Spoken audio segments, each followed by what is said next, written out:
പാമ്പാട്ടി ചിത്ര പോലെയൊക്കെയുള്ള സിദ്ധരുടെ ചിന്തകളാണ് നാരായണ ഗുരുവിലൂടെ കേരളത്തിലെത്തുകയും കേരളത്തെ തന്നെ ഒരു പുതിയ സംസ്കാരത്തിൻ്റെ ഘട്ടത്തിലേക്ക് നയിക്കുകയും അത് പിന്നീട് പിന്നോട്ട് പോയോ എന്ന സംശയത്തോടു കൂടി തന്നെയാണ് പറഞ്ഞത് ചെയ്തത്. അപ്പോൾ ഈ ആ പാരമ്പര്യത്തിൻ്റെ സവിശേഷത ഒന്ന്, ബ്രാഹ്മണാധിപത്യത്തെ അംഗീകരിച്ചില്ല, അതുകൊണ്ട് തന്നെ പൗരോഹിത്യത്തെ അംഗീകരിച്ചില്ല. ഈ കവികളെല്ലാം പറയുന്നത് ഞങ്ങൾക്ക് വേണമെങ്കിൽ, സൂഫി കവികളായാലും ഞങ്ങൾക്ക് ദൈവത്തോട് സംസാരിക്കണമെന്ന് തോന്നുമ്പോൾ ഞങ്ങളങ്ങ് നേരിട്ട് സംസാരിച്ചോളാം, അതിനിടയ്ക്ക് നിങ്ങൾ പൂണൂലും കിണ്ടിയും ഒക്കെ ആയിട്ട് വന്നിട്ട് ആചാരം നടത്തുകയോ മന്ത്രം ജപിക്കുകയോ ഒന്നും വേണ്ട. ദൈവമാണ് ഞങ്ങളെയൊക്കെ സൃഷ്ടിച്ചതെങ്കിൽ വേറൊരാളുടെ സഹായമില്ലാതെ തന്നെ ഞങ്ങൾക്ക് ദൈവത്തോട് സംസാരിക്കാൻ കഴിയും. ഇങ്ങനെ ഒരു ജനകീയ ദൈവസങ്കല്പം അല്ലെങ്കിൽ ജനകീയമായ ആത്മീയതയെക്കുറിച്ചുള്ള ഒരു സങ്കല്പം ഈ കവികളിൽ കാണാം. മറ്റൊന്ന്, സംസ്കൃതത്തിൻ്റെ ആധിപത്യത്തെ അവർ ചോദ്യം ചെയ്തു. അവരിൽ പലരും സംസ്കൃതം അറിയുന്ന ആളുകളൊക്കെ ആയിരുന്നു, പക്ഷെ അവരൊരിക്കലും സംസ്കൃതത്തിൽ എഴുതിയില്ല. ഒന്നാമത് കാരണം അവർ ഒരു വാമൊഴി പാരമ്പര്യമാണ് ഭക്തിയുടെ. ഇവരാരും എഴുതിയിട്ടില്ല. കബീറും തുക്കാറാമും അല്ലെങ്കിൽ നാമദേവരും ലാൽദത്തും വഹീനാബായിയും ഗംഗാസതിയും മീരാബായിയും ഇവരാരും എഴുത്തുകാരായിരുന്നില്ല. അവരെല്ലാം പാടുകയാണ് ചെയ്തത്. കബീർ നെയ്തുകൊണ്ടിരിക്കുമ്പോൾ തന്നെ പാടിക്കൊണ്ടിരുന്നു. ചൊക്കാമേള ഇഷ്ടികകൾ വെച്ച് വീടുകൾ പടുത്തുകൊണ്ടിരിക്കുമ്പോൾ തന്നെ തൻ്റെ വിഠളനെ സ്തുതിച്ചുകൊണ്ടിരുന്നു. അത് തന്നെയാണ് ഒരുപക്ഷെ മീരാബായിയെ പോലുള്ള അപവാദനം. പക്ഷേ മീരാബായി പോലും നമുക്കറിയാവുന്ന സ്വയം ഡീക്ലാസ് ചെയ്ത ശേഷമാണ്, പുതിയ ഭാഷയിൽ പറയുകയാണെങ്കിൽ കൊട്ടാരത്തിൽ നിന്ന് ഇറങ്ങിയ ശേഷമാണ് ഒരു ഭക്തി കവിയായിട്ട് മാറുന്നത്. കവി എന്ന വാക്ക് ബോധപൂർവ്വം ഉപയോഗിക്കാം, കവിയത്രി എന്നുള്ള വാക്ക് ഉപയോഗിക്കാറില്ല ഈയിടെയായിട്ട്. അപ്പോൾ ഈ തരത്തിൽ ഇവരെല്ലാവരും തന്നെ സ്വന്തം ഭാഷകളിൽ പാടുകയും അല്ലെങ്കിൽ കവിതകൾ ചൊല്ലുകയും അങ്ങനെ സ്വന്തം ഭാഷകളെ ശക്തിപ്പെടുത്തുകയും ചെയ്തു. എഴുത്തച്ഛനെ പറ്റിപ്പോലും നാം പറയാറുള്ളത് ഭാഷാപിതാവ് എന്നാണ്. അത് ഇപ്പോൾ തീർച്ചയായിട്ടും ചോദ്യം ചെയ്യപ്പെടുന്നുണ്ട് എന്നെനിക്ക് നന്നായി അറിയാം. പക്ഷേ അദ്ദേഹത്തെ ഭാഷാപിതാവ് എന്ന് വിളിക്കാനുള്ള കാരണം അത് ഒരു കാലത്തെ മാനക മലയാളം സൃഷ്ടിക്കുന്നതിൽ അദ്ദേഹത്തിൻ്റെ കൃതികൾക്കുള്ള പങ്ക് പരിഗണിച്ചാണ്. അങ്ങനെ ഇപ്പോൾ നമ്മൾ ആ തരത്തിൽ മറ്റ് ഭാഷകളിലുമുള്ള ഭക്തി കവികളിലൂടെയാണ് ആ ഭാഷകൾ തന്നെ സ്വത്വം നേടിയത്. അതോടൊപ്പം തന്നെ അപ്പോൾ സംസ്കൃതത്തിൻ്റെ ഹെഗേമനി, അതിൻ്റെ ആധിപത്യത്തെ ചോദ്യം ചെയ്ത ആളുകളായിരുന്നു ഈ കവികൾ എല്ലാം തന്നെ. ബ്രാഹ്മണ്യത്തെ ചോദ്യം ചെയ്തു, പൗരോഹിത്യത്തെ ചോദ്യം ചെയ്തു, സംസ്കൃത ഭാഷയുടെ ആധിപത്യത്തെ ചോദ്യം ചെയ്തു, വർണ്ണങ്ങളെ ചോദ്യം ചെയ്തു, ജാതിയെ ചോദ്യം ചെയ്തു. ഈ കവികൾ ജാതിയെ പൂർണ്ണമായി നിരാകരിച്ച്, ഞാൻ സൂചിപ്പിച്ച തുളസീദാസനെ പോലുള്ള അപൂർവം ചില അപവാദങ്ങളെന്നും ഞാൻ പറയാൻ കാരണം ആയിരക്കണക്കിനാണ് ഭക്തി കവികൾ ഇന്ത്യയിൽ ഉണ്ടായിരുന്നത്. അതിൽ 1-2 പേർ ശരിക്കും എക്സെപ്ഷൻസ് തന്നെയാണ്. അപ്പോൾ ഈ ആളുകൾ, അതിനുള്ള ഏറ്റവും നല്ല ഉദാഹരണം ഒരുപക്ഷെ കന്നഡ ശൈവ കവികളാണ്. ബസവണ്ണയെ പോലുള്ള ആൾ. ബസവണ്ണയെയും അക്കമഹാദേവിയെയും കുറിച്ചൊക്കെ നിങ്ങൾ കുറേയെങ്കിലും കേട്ടിട്ടുണ്ടാവും.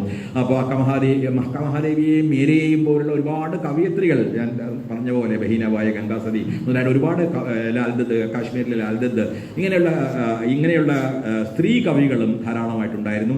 അവർ ലിംഗഭേദം, വർണ്ണഭേദം, ജാതിഭേദം ഈ 3 തരത്തിലുള്ള വ്യത്യാസങ്ങളെയും ചോദ്യം ചെയ്യുകയും ബസവണ്ണയെപ്പോലുള്ള ആളുകൾ ആ രീതിയിലുള്ള ബദൽ സമുദായങ്ങൾ തന്നെ സൃഷ്ടിക്കാനുള്ള ശ്രമത്തിൽ ഏർപ്പെടുകയും ചെയ്തു.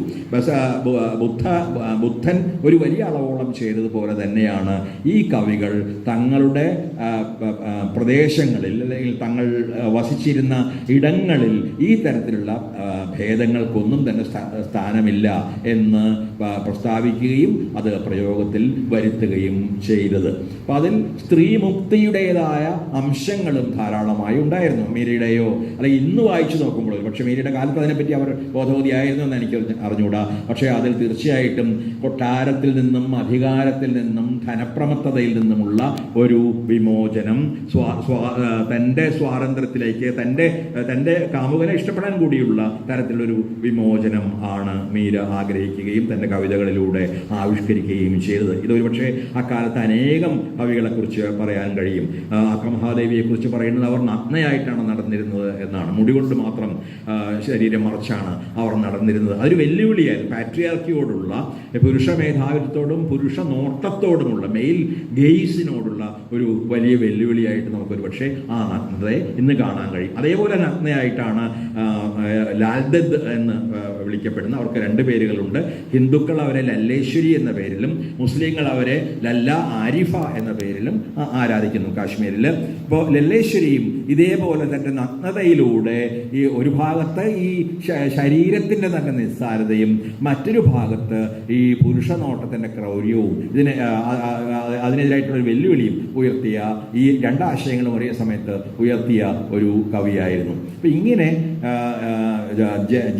ലിംഗാധിഷ്ഠിതമായ വ്യത്യാസങ്ങൾക്ക് അല്ലെങ്കിൽ ഞാൻ ഉദ്ദേശിക്കുന്ന വിവേചനങ്ങൾക്ക് എതിരായ ഒരു നിൽപ്പ്, ജാതി വിവേചനത്തിനെതിരായ ഒരു നിൽപ്പ്, വർണ്ണവിവേചനത്തിനെതിരായ ഒരു നിൽപ്പ്, അത് ഈ കവികളിൽ ഉടനീളം കാണാൻ കഴിയും. അതിനൊരു പ്രധാന കാരണം കൂടിയുണ്ട്. എന്തുകൊണ്ട് അവർ ആ തരത്തിൽ നിലനിൽക്കുന്ന മതത്തിന് സമാന്തരമായ ഒരു ബദൽ മതം സൃഷ്ടിച്ചു? എന്തുകൊണ്ട് അവർക്ക് അതിന് ഒരുപക്ഷെ അവരുടെ വർഗോൽപത്തിയിലേക്ക് കൂടി പോകേണ്ടി വരും. ഈ കവികളെ എല്ലാം എടുത്തു നോക്കുക. തമിഴ് ഇപ്പോൾ തിരുവനന്തപുരം ഈ തമിഴ് സിദ്ധകവികളെക്കുറിച്ചും മറ്റുമുള്ള കൃതികൾ എടുത്ത് നോക്കിയാൽ അറിയാം, അവരെല്ലാവരും തന്നെ പലതരത്തിലുള്ള തൊഴിലുകൾ ചെയ്തിരുന്ന ആളുകളായിരുന്നു. അതിൽ വളരെ ചെറിയ സ്വന്തമായി ഒരു തുണ്ട് ഭൂമി പോലും ഇല്ലാത്ത കൃഷിക്കാരുണ്ടായിരുന്നു. അതിൽ മരം കയറുന്ന ആളുകളുണ്ടായിരുന്നു, കള്ള് ചെത്തുകാരുണ്ടായിരുന്നു, അതിൽ മോഷ്ടാക്കൾ പോലും ഉണ്ടായിരുന്നു എന്ന് അതിനെക്കുറിച്ചുള്ള കൃതികൾ പറയുന്നു. മോഷണം ഒരു തൊഴിൽ, ഒരു കൈത്തൊഴിലാക്കി മാറ്റേണ്ടി വന്ന, അതും ആത്യന്തികമായി നോക്കിയാൽ അതും ഈ പറഞ്ഞ പോലെ ഒരു നിർഭാഗ്യത്തിൻ്റെ അല്ലെങ്കിൽ നിസ്വതയുടെ ഒരു ആവിഷ്കാരം തന്നെയാണ് മോഷണം. ഞാൻ പറയുന്നത് വലിയ തോതിലുള്ള ഇന്ന് നടക്കുന്ന വലിയ അദാനിയുടെയോ അംബാനിയുടെയോ മോഷണത്തെക്കുറിച്ചല്ല. ഞാൻ പറയുന്നത് ഈ ചെറിയ നമ്മുടെ രാത്രി വീട്ടിൽ വന്ന് എന്തെങ്കിലും ഒരു പാത്രമോ അല്ലെങ്കിൽ ഒക്കെ എടുത്തുകൊണ്ട് വന്ന ആളുകൾ, വാസ്തവത്തിൽ അത് ദാരിദ്ര്യത്തിൻ്റെ ഒരു അടയാളം മാത്രമാണ്.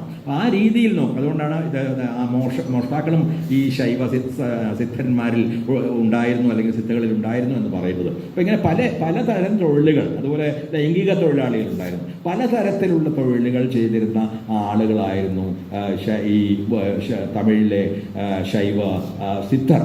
അതുപോലെ തുക്കാറാം തലച്ചുമടായിട്ട് ധാന്യം കൊണ്ട് നടന്ന് വീടുകളിൽ വിൽക്കുന്ന ഒരാളായിരുന്നു. കബീർ നിങ്ങൾക്ക് എല്ലാവർക്കും അറിയാവുന്നതുപോലെ ഒരു നെയ്ത്തുകാരനായിരുന്നു. നാമദേവൻ ഒരു തയ്യൽക്കാരനായിരുന്നു. ചൊഖാമേള ഒരു ദളിത് ആയിരുന്നു, അദ്ദേഹം ഒരു ഇഷ്ടിക പണിക്കാരനായിരുന്നു. ഗോര ഒരു മൺപണിക്കാരനായിരുന്നു. അപ്പോൾ ഇങ്ങനെ എത്രയോ ഉദാഹരണങ്ങൾ പറയാൻ കഴിയും. ഇവരെല്ലാവരും തന്നെ സമൂഹത്തിൻ്റെ അടിത്തട്ടിൽ നിന്ന് വന്ന ആളുകൾ. അതുകൊണ്ടാണ് അവരുടെ ഭക്തി മറ്റൊരു സ്വഭാവം കൈവരിച്ചത്. അതുകൊണ്ടാണ് അവർ പുരോഹിതരുടെ നേതൃത്വത്തെ ചോദ്യം ചെയ്തത്. അതുകൊണ്ടാണ് അവർ സംസ്കൃതത്തിൻ്റെ മേധാവിത്വത്തെ ചോദ്യം ചെയ്തത്. അതുകൊണ്ടാണ് അവർ വർണ്ണം, ജാതി, ലിംഗം മുതലായ പലതരത്തിൽ മനുഷ്യരിൽ നിന്ന് അകറ്റുകയും കൃത്രിമമായ ചുമരുകൾ സൃഷ്ടിക്കുകയും ചെയ്യുന്ന തരത്തിലുള്ള എല്ലാ വിഭജനങ്ങളെയും ചോദ്യം ചെയ്തത്. ഈ ശ്രമണ പാരമ്പര്യത്തിൻ്റെ ഒരു പ്രധാനപ്പെട്ട ആവിഷ്കാരമായി വേണം ഏതാണ്ട് 5-ാം നൂറ്റാണ്ട് മുതൽ 18-ാം നൂറ്റാണ്ട് വരെ തുടർന്നു പോരുന്ന ഈ പാരമ്പര്യത്തെ കാണാൻ. തുടർന്നു പോരുന്ന പാരമ്പര്യം എന്നൊക്കെ ഞാനിപ്പോൾ പറയുന്നത് ഇൻ റിട്രോസ്പെക്റ്റാണ്. കാരണം ഈ കവികൾക്ക് അറിയില്ലായിരുന്നു ഞങ്ങളൊരു പ്രസ്ഥാനം നിർമ്മിക്കുകയാണെന്നോ ഒരു പ്രസ്ഥാനത്തിൽപ്പെട്ടവരാണെന്നോ ഒക്കെ. നമ്മൾ ഇന്ന് തിരിഞ്ഞു നോക്കുമ്പോൾ ഇവർക്ക് പൊതുവായ ചില കാര്യങ്ങൾ കാണാൻ, ഈ പറഞ്ഞ കാര്യങ്ങളെല്ലാം ഇവർക്ക് പൊതുവായിട്ട് കാണുന്നുണ്ട്. അതോടൊപ്പം മറ്റു കാര്യങ്ങൾ ഞാൻ അതിൻ്റെ ഒരു സൗന്ദര്യശാസ്ത്രത്തിലേക്ക് ഞാൻ ഈ സന്ദർഭത്തിൽ പോകുന്നില്ല, അതിൻ്റെ ഒരു വിഷയമല്ല. അതുകൊണ്ട് അവരാണ് വാസ്തവത്തിൽ ഇന്നറിയപ്പെടുന്ന ഒരുപാട് സംഗീത രൂപങ്ങൾ സൃഷ്ടിച്ചത്, നൃത്തരൂപങ്ങൾ സൃഷ്ടിച്ചത്, നാടകരൂപങ്ങൾ സൃഷ്ടിച്ചത്. അത് തുങ്കിയാകട്ടെ, അഭംഗാകട്ടെ, കീർത്തനാകട്ടെ, ഭജനാകട്ടെ, അല്ലെങ്കിൽ വചനം എന്ന് പറയുന്ന കന്നഡ രൂപങ്ങളാകട്ടെ, അല്ലെങ്കിൽ വാക്ക് എന്ന് പറയുന്ന കാശ്മീരി രൂപമാകട്ടെ, അല്ലെങ്കിൽ കസീദയാകട്ടെ, അല്ലെങ്കിൽ ഖവ്വാലിയാകട്ടെ, സൂഫി കവികൾ. ഞാൻ പറയുന്നത് സൂഫി കവികൾ, ഭക്തി കവികൾ ഈ ഇത്തരം കാര്യങ്ങളിൽ ഏതാണ്ട് ഒരേപോലെ തന്നെയാണ് പ്രവർത്തിച്ചതെന്ന് പറയാം. ആ തരത്തിലുള്ള രൂപങ്ങൾ, അല്ലെങ്കിൽ കബീർ ഉപയോഗിച്ച അനേക രൂപങ്ങൾ, ദോഹ, ബീജക്ക്, ഉലട്ട് ബാസി മുതലായിട്ട് കബീർ ഉപയോഗിച്ച രൂപങ്ങൾ, ഇങ്ങനെ അനേകം കാവ്യരൂപങ്ങൾ ഇവർ നിർമ്മിച്ചു. എല്ലാ ഇന്ത്യയുടെ പഴയ നൃത്തരൂപങ്ങളുടെയും അടിസ്ഥാനവും അവിടെ തന്നെയാണ് ഒരുപക്ഷെ നമുക്ക് കാണാൻ കഴിയുക. അത് ഭരതനാട്യമായാലും കുച്ചിപ്പുടി ആയാലും മറ്റു തരത്തിലുള്ള നമ്മുടെ മണിപ്പൂരി ഉൾപ്പെടെയുള്ള ക്ലാസിക്കൽ നൃത്തങ്ങളായാലും അതെല്ലാം ഭക്തികാലത്ത് സാധാരണ ജനങ്ങളിൽ നിന്ന് ഉയർന്നു വന്നതാണ്. അപ്പോൾ ഈ ക്ലാസിക്കൽ, ഇതിനെപ്പറ്റി ഞാൻ ഒരു ലേഖനം തന്നെ എഴുതിയിട്ടുണ്ട്. ഈ ക്ലാസിക്കൽ ഫോക്ക് എന്നുള്ളതിനെ, ആ വിഭജനത്തെ പൂർണ്ണമായും നിരാകരിക്കുന്ന ഒരാളാണ് ഞാൻ. കാരണം ഈ ക്ലാസിക്കൽ എന്ന് നാം ഇന്ന് വിളിക്കുന്ന കലകളെല്ലാം തന്നെ ജനങ്ങളിൽ നിന്ന് ഉയർന്നു വന്ന കലകളെ ചിട്ടപ്പെടുത്തിയതാണ്. ക്ലാസിക്കൽ സംഗീതം ആയാലും ശരി, ക്ലാസിക്കൽ നൃത്തങ്ങളായാലും ശരി, അത് ജനകീയമായ നൃത്തങ്ങളെ ഒരു പ്രത്യേക കാലഘട്ടത്തിൽ ചില ആളുകൾ അതിനൊരു പ്രത്യേക ചിട്ട, ഓർഡർ നൽകി അത് പിന്നീട് സ്ഥിരമായി മാറ്റപ്പെട്ടു. അപ്പോഴാണ് നമ്മളതിനെ ക്ലാസിക്കൽ എന്ന് വിളിക്കാൻ തുടങ്ങിയത്. അപ്പോൾ അതിനെക്കുറിച്ച് A K Ramanujan little tradition, great tradition എന്നെല്ലാം പറഞ്ഞ് അതിനെക്കുറിച്ചുള്ള വലിയ വിചിന്തനങ്ങൾ നടത്തുന്നുണ്ട്. ചെറിയ പാരമ്പര്യം, വലിയ പാരമ്പര്യം, അല്ലെങ്കിൽ സൂക്ഷ്മ പാരമ്പര്യം, സ്ഥൂല പാരമ്പര്യം, അവ തമ്മിലുള്ള കൊടുക്കൽ വാങ്ങലുകൾ, ഇവയെക്കുറിച്ചൊക്കെ അദ്ദേഹം പറയുന്നുണ്ട്. പക്ഷെ ആ തരത്തിലുള്ള വിഭജനത്തിൽ പോലും ലളിതവൽക്കരണങ്ങളുണ്ട് എന്നാണ് ഇവയെക്കുറിച്ച് ആലോചിക്കുമ്പോഴും അവയെക്കുറിച്ച് പഠിക്കാൻ ശ്രമിക്കുമ്പോഴും ഒക്കെ എനിക്ക് അനുഭവപ്പെട്ടുള്ളത്. ഞാൻ കൂട്ടത്തിൽ പറഞ്ഞു എന്നേ ഉള്ളൂ. ഞാൻ പറഞ്ഞത് ഈ ഭക്തികാലം പല അർത്ഥത്തിലും ഒരു സർഗാത്മക കലാപത്തിൻ്റെ കാലമായിരുന്നു. ഒരു പുതിയ ലാവണ്യബോധം, ഒരു പുതിയ നീതിബോധം, ഇതിന് രണ്ടിനെയും ഒരേപോലെ ഉയർത്തിപ്പിടിച്ച കവികളുടെയും പാട്ടുകാരുടെയും ഒക്കെയായ ഒരു വലിയ കാലമായിരുന്നു അത്. അതിൽ നിന്ന് തന്നെയാണ് ബുള്ളെ ഷായും ഷാ അബ്ദുൽ ലത്തീഫും ഒക്കെ ഉൾപ്പെടെയുള്ള അനേകം സൂഫി കവികളും ഉണ്ടായി വരുന്നത്. ഇന്ത്യൻ ചിന്തയെയും അല്ലെങ്കിൽ ഖുറാനിക ചിന്തകളെയും ഒക്കെ സമന്വയിക്കാനുള്ള ഒരു ശ്രമം അവിടെയുമുണ്ട്. പുരോഹിതർക്കെതിരായ കലാപമുണ്ട്. മുള്ളമാരോട് നിങ്ങൾ വരണ്ടെന്ന് പറയുന്നുണ്ട്. കബീർ, പകുതി സൂഫിയും പകുതി ഭക്തി കവിയും ഒക്കെ ആയിരുന്ന കബീർ പറയുന്നുണ്ട്, നിങ്ങൾ തന്നെ പറയുന്നു എല്ലായിടത്തും ദൈവം ഉണ്ടെന്ന്. എന്നിട്ട് അങ്ങോട്ട് നോക്കി നിസ്കരിക്കണം, ഇങ്ങോട്ട് നോക്കി നിസ്കരിക്കണം എന്ന് നിങ്ങൾ തന്നെ പറയുന്നു. അല്ലെങ്കിൽ കാശിയിൽ പോകണമെന്നോ മെക്കയിൽ പോകണമെന്നോ നിങ്ങൾ തന്നെ പറയുന്നു. ദൈവം എല്ലാവരുടെയും ഉണ്ടെങ്കിൽ എന്തിനാണ് ഇതെല്ലാം ആവശ്യം? ആ ചോദ്യം ഉന്നയിക്കാൻ കബീറിന് കഴിഞ്ഞത്, ഈ കബീർ ഒരു നെയ്ത്തുകാരനായിരുന്നു. അദ്ദേഹത്തിന് കഴിയുമായിരുന്നില്ല മറ്റിടങ്ങളിൽ പോകാൻ. അവിടെ നിന്ന് അദ്ദേഹം ആലോചിച്ചപ്പോൾ അദ്ദേഹത്തിന് സ്വാഭാവികമായി തോന്നി, എന്തിനാണ് അങ്ങോട്ടേ പോകുന്നത്? ദൈവം ഉണ്ടെങ്കിൽ, എല്ലായിടത്തും ഉണ്ടെങ്കിൽ എന്തിനാണ് ഞാൻ മറ്റിടങ്ങളിലേക്ക് പോകുന്നത് എന്ന ചോദ്യം സ്വയം ചോദിക്കുകയും അതൊരു വലിയ ഒരു പ്രക്ഷുബ്ധമായ പ്രസ്താവമായി മാറുകയും ചെയ്യുകയാണ് കബീറിൻ്റെ കാര്യത്തിൽ ചെയ്തത്. അപ്പോൾ ഇതും നമ്മുടെ ഞാൻ പറയുന്ന ഒരു ശ്രമണ പാരമ്പര്യത്തിൻ്റെ ഭാഗമാണ് എന്ന് ഞാൻ വിചാരിക്കുന്നു.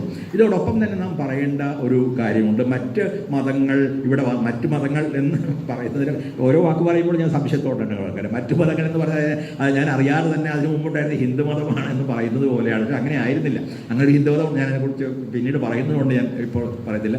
അപ്പോൾ അങ്ങനെ ഒരു ഏകശിലാരൂപമായൊരു ഹിന്ദുമതം എന്ന് തന്നെ വിളിക്കപ്പെടുന്ന ഒരു ഹിന്ദുമതം ഒരു കാലത്തും ഉണ്ടായിരുന്നില്ല. ശാക്തേയരും ശൈവരും വൈഷ്ണവരും താന്ത്രികരും ഒക്കെയായി പിരിഞ്ഞിരുന്ന ജനത, അതിൽ തന്നെ വർണ്ണങ്ങൾ, അതിൽ തന്നെ ജാതികളിൽ തന്നെ ഉപജാതികൾ, പിന്നെ അതൊന്നും കൂടാതെ അതിൽ താഴെ എന്ന് കരുതപ്പെടുന്ന ആദിവാസികൾക്കിടയിൽ തന്നെ ഉപരി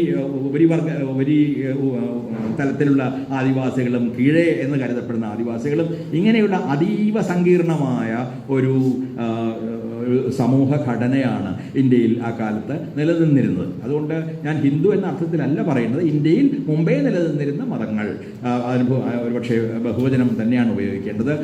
അതിനുശേഷം കടന്നു വന്ന മതങ്ങളും തമ്മിലുള്ള ഒരു സഹവർത്തിത്വത്തിൻ്റെ ഒരു പാരമ്പര്യമുണ്ട്. ഇതൊന്നും സാധാരണ മട്ടിൽ പറയേണ്ട കാര്യങ്ങളേ അല്ല, നമുക്കറിയാവുന്നതാണ്. പക്ഷേ നിർഭാഗ്യവശാൽ ഈ കാര്യങ്ങളൊക്കെ ഓർക്കേണ്ടി വരുന്ന ഒരു കാലത്താണ് നാം ജീവിക്കുന്നത്. അപ്പോൾ ബഹുലത ഒരർത്ഥത്തിലും ഐക്യത്തിന് വിരുദ്ധമായ ഒരാശയമല്ല എന്നുകൂടി സൂചിപ്പിക്കാനാണ് ഞാനിത് പറയുന്നത്. അപ്പോൾ ഒരുപാട് കാര്യങ്ങൾ ഒന്നിച്ച് തള്ളി വരുന്നുണ്ടാണ് ചിലപ്പോൾ ശ്വാസം മുട്ടി പോകുന്നത്. അപ്പോൾ ഞാൻ പറഞ്ഞതുപോലെ ഈ മത സഹവർത്തിത്വത്തിൻ്റെ അനേകം ഉദാഹരണങ്ങൾ നമുക്ക് കാണാൻ കഴിയും. ഇപ്പോൾ കാശ്മീർ അതിൻ്റെ ഏറ്റവും നല്ല ഉദാഹരണമാണ്. കാശ്മീരിയത്ത് എന്ന സങ്കല്പം ഈ ഹിന്ദുവോ മുസ്ലിമോ അല്ലാത്ത ഒരു സങ്കല്പമാണ്. ഒരേ സമയം രണ്ടുമായിരിക്കുന്ന ഇതിനെക്കുറിച്ചുള്ള ഒരു സങ്കല്പം. അതാണ് ഞാൻ നേരത്തെ പറഞ്ഞത്. ലാൽദത്തിനെ അവർ ലല്ലേശ്വരിയായിട്ടും ലല്ല ആരിഫയായിട്ടും കാശ്മീരിലെ ആളുകൾ ആരാധിക്കുന്നു എന്ന്. അതായത് സൂഫി സന്യാസിമാരെ ഋഷികൾ എന്നാണ് വിളിക്കുന്നത്. നിങ്ങൾ കേട്ടിട്ടുണ്ടാവും, നന്ദ് ഋഷി എന്ന് പറയുന്നൊരു മുസ്ലിമാണ്. അപ്പോൾ ഋഷി എന്ന വാക്ക് അതിനു മുമ്പ് മുസ്ലിങ്ങൾ ഉപയോഗിച്ചിരുന്നൊരു വാക്ക് തങ്ങളുടെ സൂഫി സന്യാസി വര്യന്മാർക്ക് ഉപയോഗിക്കാൻ ആരംഭിക്കുന്നതും കാശ്മീരികൾ തന്നെയാണ്. അതുപോലെ തന്നെ ദർഗകൾ ഇന്നും നിലനിൽക്കുന്ന സ്മാരകങ്ങളാണ്. ഞാൻ പതിവായിട്ട് പോകാറുണ്ട് തന്നെ ഈ നിസാമുദ്ദീൻ ദർഗയിൽ. ഞാൻ പ്രധാനമായിട്ട് ഖവാരികൾ കേൾക്കാൻ വേണ്ടിയിട്ടാണ് പോകാറ്. പക്ഷേ ഈ ദർഗകൾ ഇന്നും, അതുപോലെ ഷാ ഷരീഫ് ദർഗ ഔറംഗാബാദ്, ഇങ്ങനെയുള്ള അനേകം പ്രധാനപ്പെട്ട ദർഗകൾ ഒരേ സമയം ഇന്നും പോലും ഹിന്ദുക്കളുടെയും അല്ലെങ്കിൽ ഹിന്ദുക്കൾ എന്നറിയപ്പെടുന്ന ആ വലിയ ജനവിഭാഗത്തിൻ്റെയും മുസ്ലിങ്ങളുടെയും ആരാധനാ കേന്ദ്രങ്ങളാണ്. എന്തിന് ഗോർഗാമോഹി എന്ന രാജസ്ഥാനിൻ്റെ യാത്രക്കിടയിൽ ഒരാളെന്നെ ഗോർഗാമോഹി എന്നൊരു ക്ഷേത്രത്തിലേക്ക് കൊണ്ടുപോയി. അതിലൊരു പ്രത്യേകതയുണ്ടെന്ന് അത് പറഞ്ഞു, എന്താണെന്ന് പറഞ്ഞില്ല.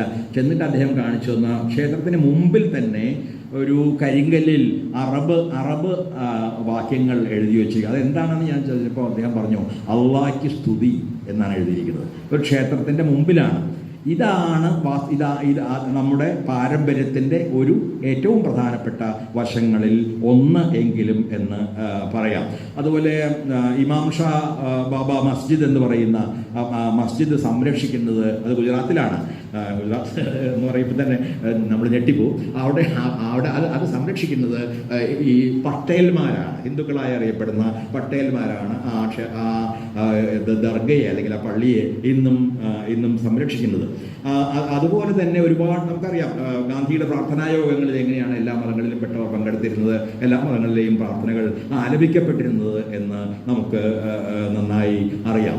അതുപോലെ അമർനാഥിലെ ക്ഷേത്രം കണ്ടെത്തിയതൊരു ആദം മാലിക് എന്ന് പറയുന്ന ഒരു മുസ്ലിമാണ്. അദ്ദേഹമാണ് ചെന്ന് പറഞ്ഞത്, ഇവിടെ ഇങ്ങനെ ഗുഹയിലൊരു ശിവലിംഗം പോലെ എന്തോ കണ്ടു. അങ്ങനെയാണ് ഈ അമർനാഥ് വളരെ പ്രശസ്തമായ ഒരു ക്ഷേത്രവും അമർനാഥ് തീർത്ഥാടനം വളരെ പ്രധാനവും ഒക്കെ മാറുന്നത്.